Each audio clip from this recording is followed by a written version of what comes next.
You're listening to Comic Reflections, episode 176. I'm your host, Nicholas Prom. And I'm Jeff Arner, a ex-SR-71 pilot finding himself in a strange land. Portland. Comic Reflections is brought to you by Rhymes with Geek. You can find our show, plus many other cool podcasts like the all-new Anti-Fanboy, Super Podcasto Magnifico, and Ultimate Facepalm at rhymeswithgeek.com. Comic Reflections is also available on BackIssueHeroes.com, the home of classic comics on the web. And if you enjoy our show, please subscribe to us on either iTunes or Stitcher. All right. So let's open our show today. We've got, first we'll talk about The Unexpected, number 169, the October of 1975 issue. And the lead story is called What Can Be Worse Than Dying, written by George Kasdan, with beautiful art by Ruben Yandok. Yeah, it is well drawn.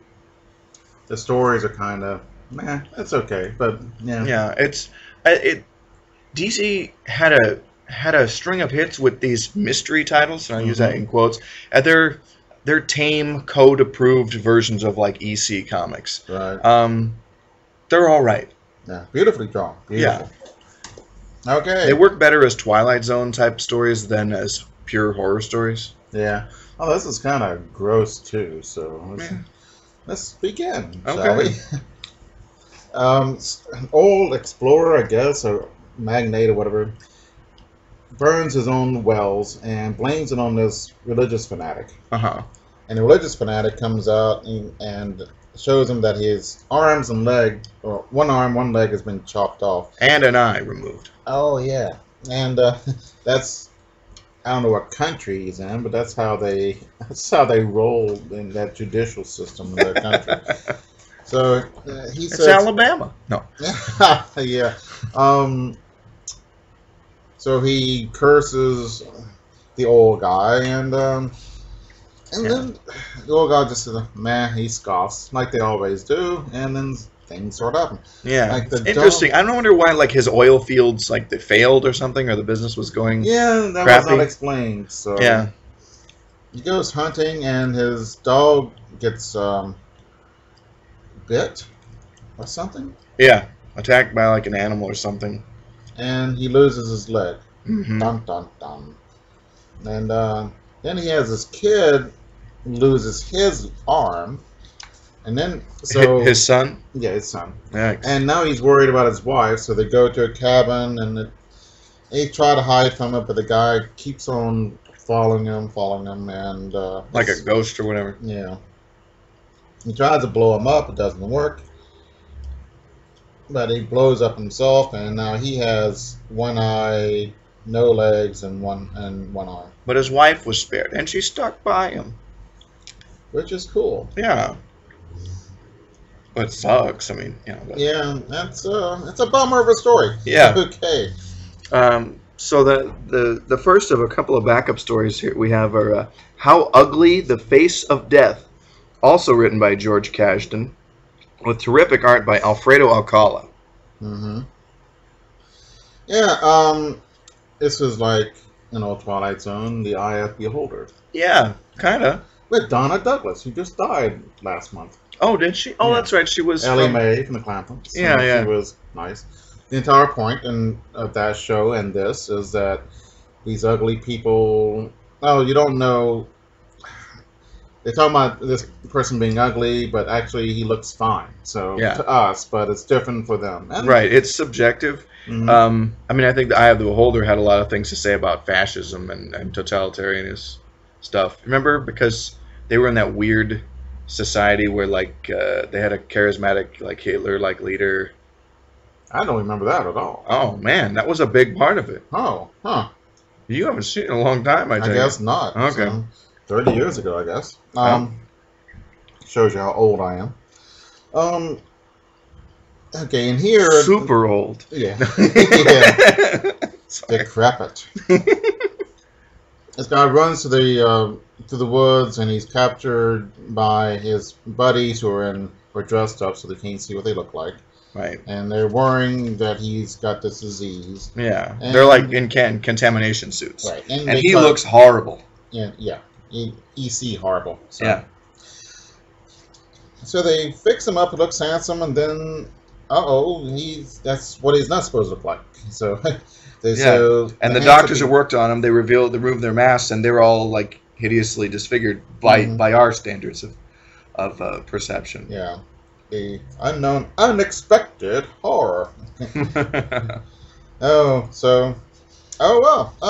Not too bad, I guess. So. Yeah, and then the third and last story in this issue is called 5 Miles to Midnight, and this I think is a bit of a cut above the rest of the stories. And it's written by Murray Boltinoff with beautiful art by Lee Elias. Very beautiful. I appreciate him a lot. He's definitely of the Milton Caniff vein of art, and I always appreciate him whenever I come across his stuff.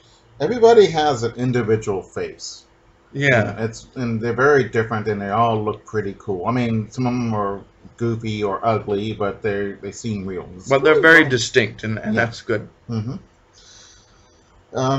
Yes, God and his son come into his town, and there's a funeral going on. So I guess the custom is, it's not a bad custom. If someone's having a funeral and everybody's there, and you happen to walk into town, you go and you pay respects. Exactly, and that's cool. But they come upon the funeral and everyone's celebrating because this guy was this miser that everyone hated.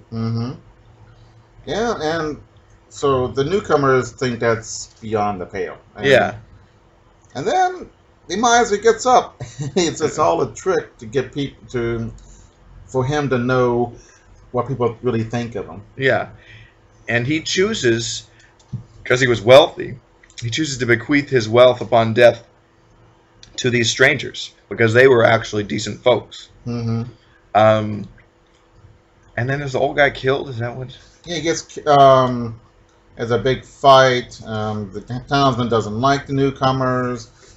Cool scenes. It looks very, very real. This should make a very nice, like 1 hour special or something like. I could see this as a teleplay and being adapted very nicely. Yeah. Well, the old guy dies, I guess, during this fight. Yeah. And, the little kid runs and hides inside the casket with the old guy. And, yeah. And they close up, and they're about to bury him. And, police come. So they stop it, and the kid gets out of there. They get a lot of money, and, but they're going to have nightmares for a long time. Sure. That's probably one of the biggest scares or fears of people is being buried alive. Right. I would agree. And, it's creepy. Every time you see somebody buried alive in a movie, and it's heebie-jeebie time. And it's a simple way to get a good scare in a movie, too. Yeah. Because they can play on people's real, fears. Yeah. The claustrophobic. Kill Bill Volume 2 did a really good job with that. There's a good buried alive scene in City of the Living Dead. It's a I have no idea. Lucio Fulci movie. It's really good. It's Italian. The Italians do horror. What's up with that? And then they do good westerns. It's kind of interesting. They do great stuff. Yeah. So they in their war films are crazy. So, I need to see some, but there's a lot of I think it's the Glorious Bastards. Inglourious Bastards, the first one. It was the original. Yeah, I think you're right. But yeah. Yeah. Okay.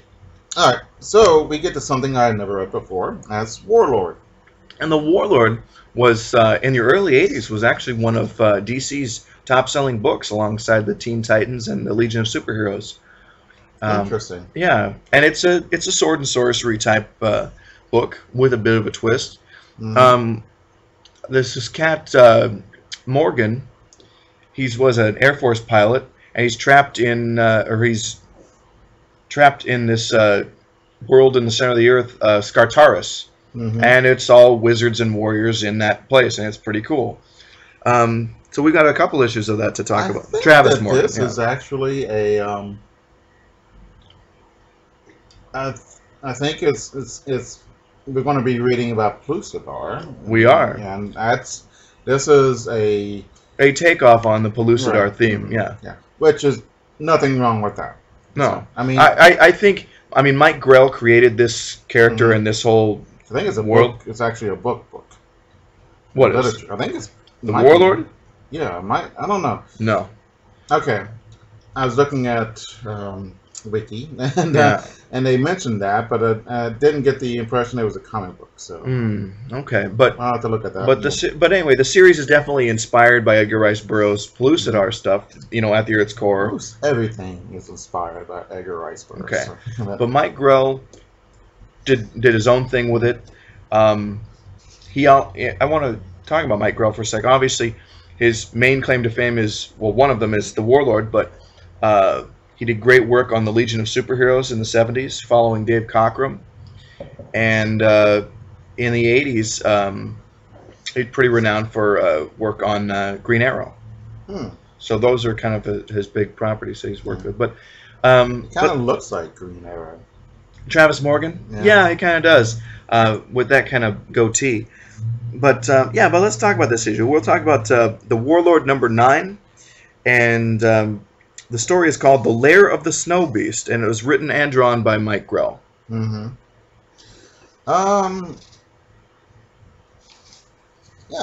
Okay. They're all scantily clad, which is nothing ripped off from Edgar Rice Burroughs. Right. But they're in a frozen wasteland, and they get attacked by this huge huge bear. So is it Travis Morgan the Warlord with Machista and I can't remember the name of this girl. Oh. Maybe we'll come across it as we go. So. Okay, so nice big fight with this huge bear. It's pretty rad. Man, she is scantily clad. Goodness gracious. Okay. I mean, yeah.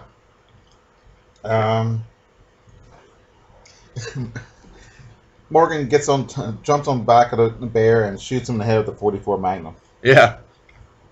The gun changes from a .45 to 44, a revolver, and an automatic, all doing these things. So I kind of find that irritating, but not too bad. Okay. But there should be a little consistency in that. So they meet some people who ride mastodons, which is one of the coolest things ever. Yeah, it's true. Oh man. But Travis got wounded in the fight with the bear. And what happens? Does he get taken? He and Machista and the chick, who I can't remember her name, are taken by the mastodon people. And he's about to die, but he's picked up by what he thinks is a Valkyrie, but it's like this butterfly woman. Yeah, that's right. He got left behind, and yeah. Is she wearing clothes? I can't figure it out. I'm not sure. It's a dream, so. Or is it? Or it seems like it. So he wakes. Anyway, Travis wakes up in this cave, and there's a big snow beast in there, like the abominable snowman. Right. And he immediately, instinctively attacks it before he realizes that this creature has a human soul, and it rescued him. Right. Patched him up. And that was well done. It's always difficult in any kind of art medium, is when people are talking and they don't speak the same language. Yeah.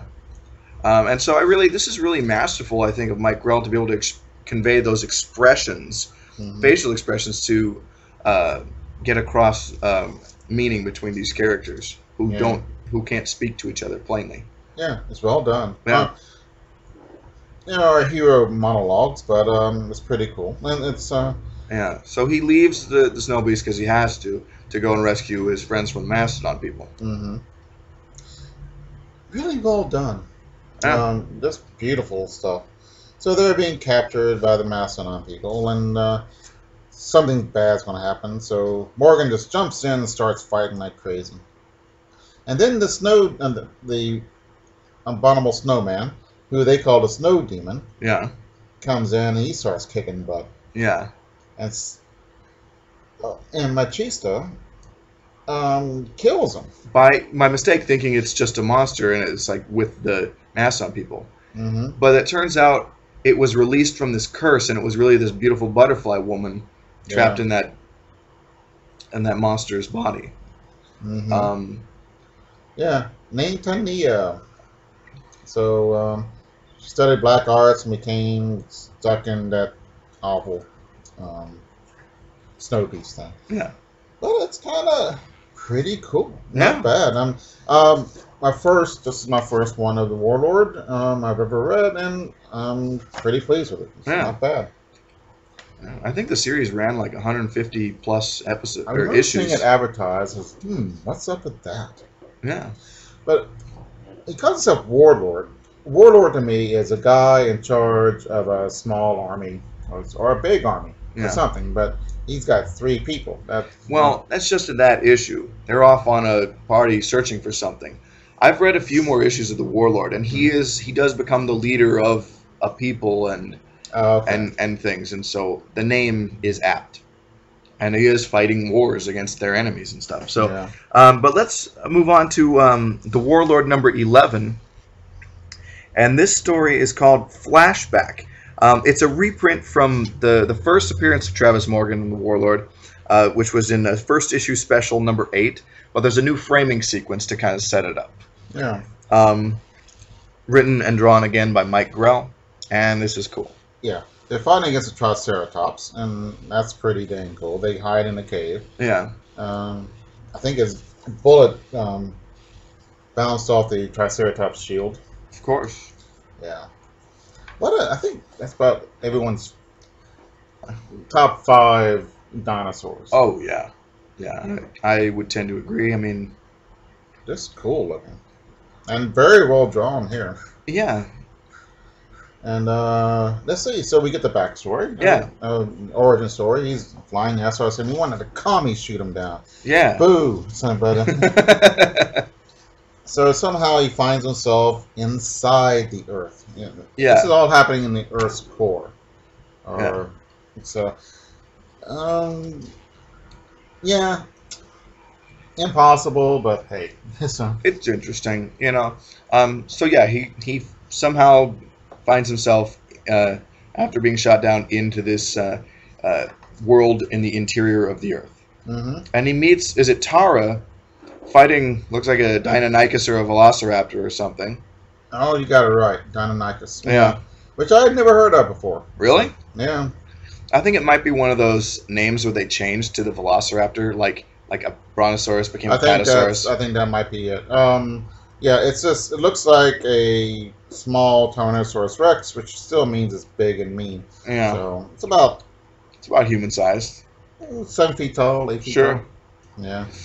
Lots and lots of teeth. Yeah, but anyway, Travis jumps in to help Tara, who he doesn't know the name of yet because they don't speak the same language. Yeah. At first. And so his gun's empty and doesn't do any good against a dinosaur. And he jabs it with his knife in the dinosaur's heart, and she actually kills him. Yeah. And then some other cats show up. Yeah, so he uses a pistol and shoots somebody down. They don't like that.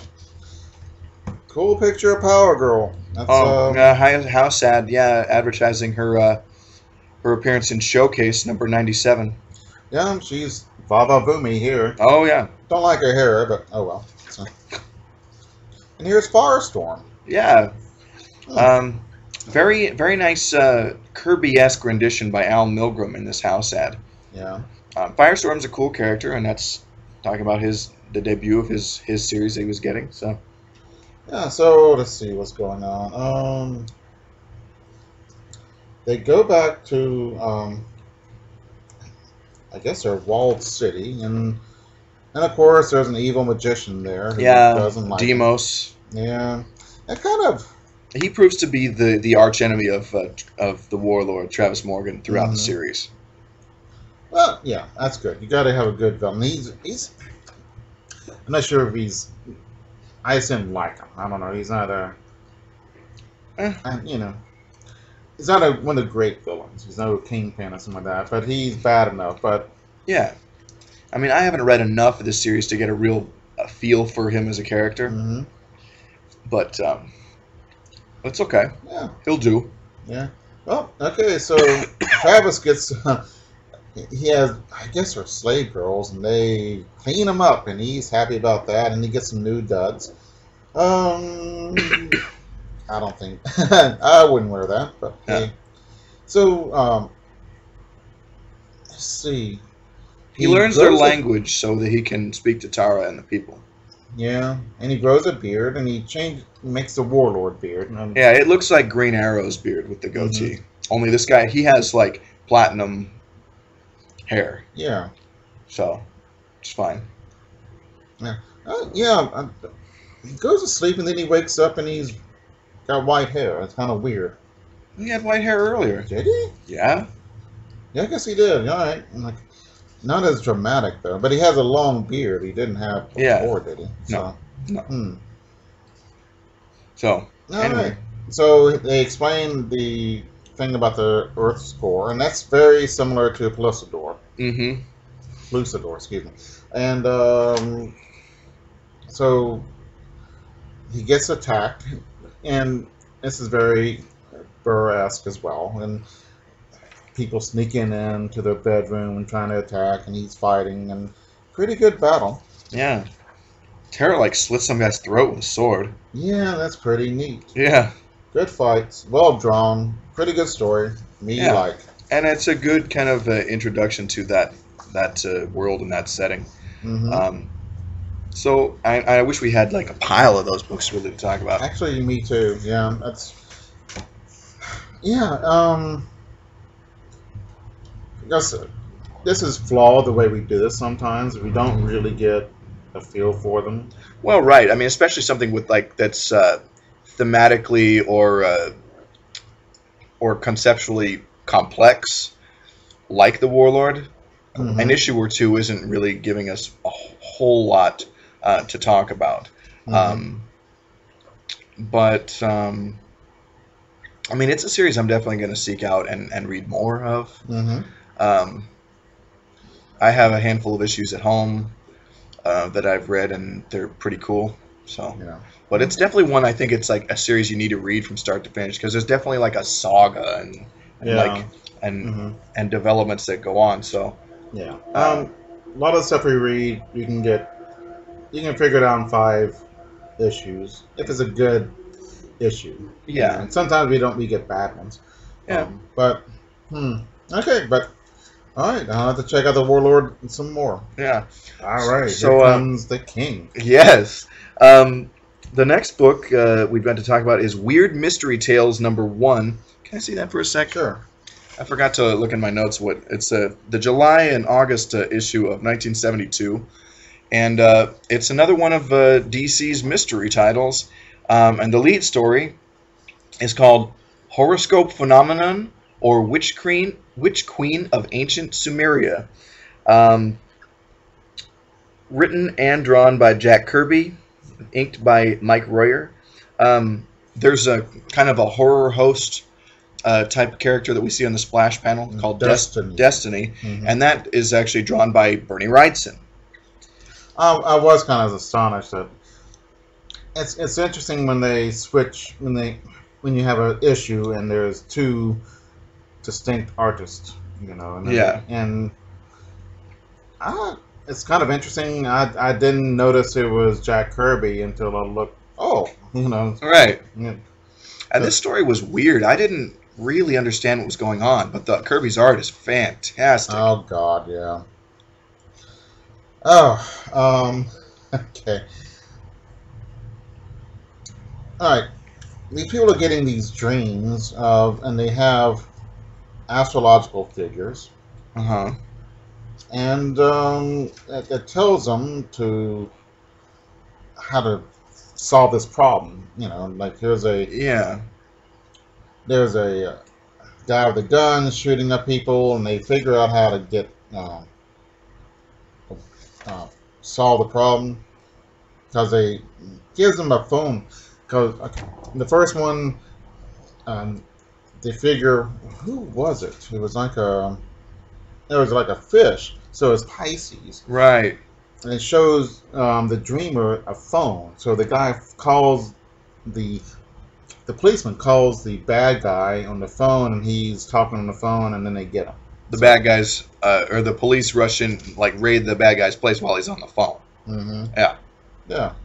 So then we get somebody else. We got Cancer the Crab, and this young And the guy lady. gets cancer? No. I'm kidding. I'm kidding. That's bad, but I don't know how that got there. That name Cancer from the crab to the disease. I don't know. Mm. So they're in this old house. This is a dream. This girl is told to stay by the crab. So, and they decide to stay in it. They got this old house, and they're going to tear it down. I said, no, let's stay and check it out. And they got treasure in there. Yeah. So that's cool.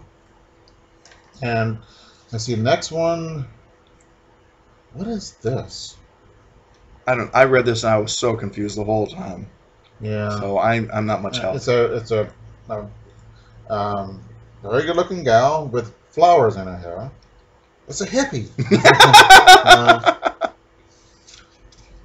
And these archaeologists are going to find something, and they find out about this ancient Sumerian queen, and that's about it. Yeah, it's kind of weird. Well drawn, of course. How can it be otherwise? I've never seen a badly drawn Kirby. Oh. Sometimes I don't like his art as much as some. Sometimes his faces aren't as good, but it's always gorgeous. Yeah. Distinct. And, Yeah. And I really appreciate Mike Royer. He's one of the better inkers who's worked on Kirby too. Mm-hmm. Who really brings out Kirby's best. So. Yeah. Oh, yeah. Weird thing. Astrology. Jeez. I've always thought that one of the most absurd things ever. But, it is weird. So let's talk about the backup story, though. It's called The Brothers Beaumont. Mm-hmm. Now, when I looked at this, before I give the credits, I looked at this and I thought, oh, that's Don Heck on art. Mm-hmm. Doesn't it look like a Don Heck? Yeah. Not Don Heck at all. And I was totally surprised. I noticed there was no no credits. Right. Which is kind of sorry. For 1972, you'd think they'd be doing that. Right. So, but I thought it was weird, and I was surprised that I was incorrect in looking at it. Oh, it's Don Heck, but it wasn't at all. It's Howard Purcell wrote and drew it, and Jack Abel did the inks, and E. Nelson Bridwell did draw the figure of Destiny in the splash panel. But other than that, it's all Howard Purcell. But yeah. This is a weird Twilight Zone-y kind of thing, or Strange Tales. Yeah. It's from the Corsican Brothers, which is a book about these two brothers. And a Cheech and Chong movie. Yeah. Okay, so go ahead. One thing happens to one, like, if he stubs his toe, the other brother feels it. Yeah. So, and people who remember G.I. Joe, the cartoon in the 80s, there was two guys that were high-ups in Cobra. Zaymot and Tomax, they were twins, and they felt each other's pain like that too. Interesting. Yeah. Okay. I don't remember them. I saw them occasionally, but yeah, I liked those guys. They were cool. Anyway. Okay, so there's two. One of them is Robert Beaumont, and the other one's Roberto. Yeah. And Roberto comes from a bad family, and he gets into trouble. Robert is fairly well-to-do. Mm-hmm. So one gets sick, and the other one gets sick, and one gets punched, and the other guy gets knocked out. Yeah.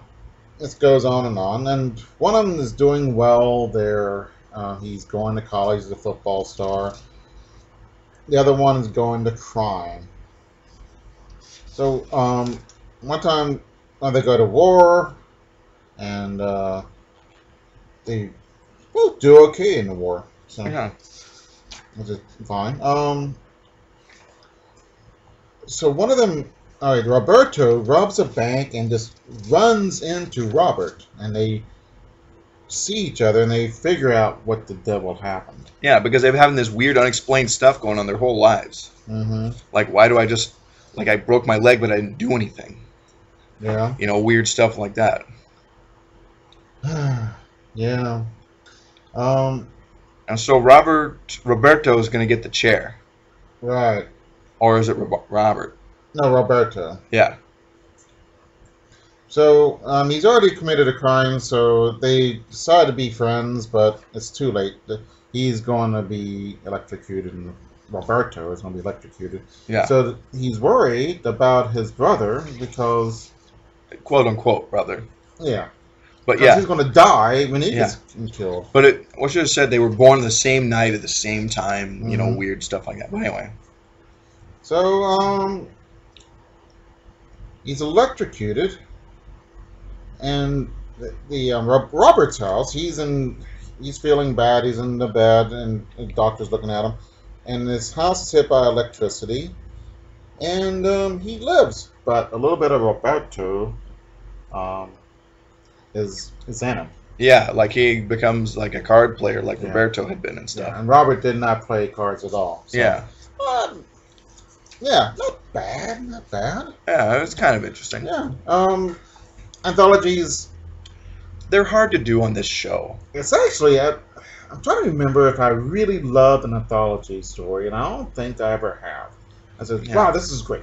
And I would never, you know, rather read this cool anthology or Fantastic Four or Spider-Man or Jimmy Olsen. Yeah. The answer is no, I don't. I mean, I enjoy reading the anthologies, but I not as much as I would like your standard something with recurring characters. Yeah. You know. But I've never been wowed. I've never been, oh my god, this is great. But, yeah, it's usually like it'll do. Yeah, and it's definitely second tier. Yeah. I mean, unless you're going back and reading like EC comics, and those are like some of the greatest comic stories ever. Yeah. I've read one before, and man, it was bloody. Yeah. And yeah, well, Tej, I still remember that crap. Yeah. There's this magic mirror, and the mirror broke, and it just jabbed in everybody. They was in a car, and it got in a car wreck, and the mirror. Why are they damaged? Because it has safety glass. Dum dum dum. It was a mirror that killed them, and I still remember that. And it's been 40 years. Jeez. So I've read a lot of EC comics. That one's not ringing a bell. But I mean, they're definitely... maybe it was a rip-off of them. I don't know. It was EC type. Okay. So, all right. But, well, pretty cool. All right. See you in the funny pages.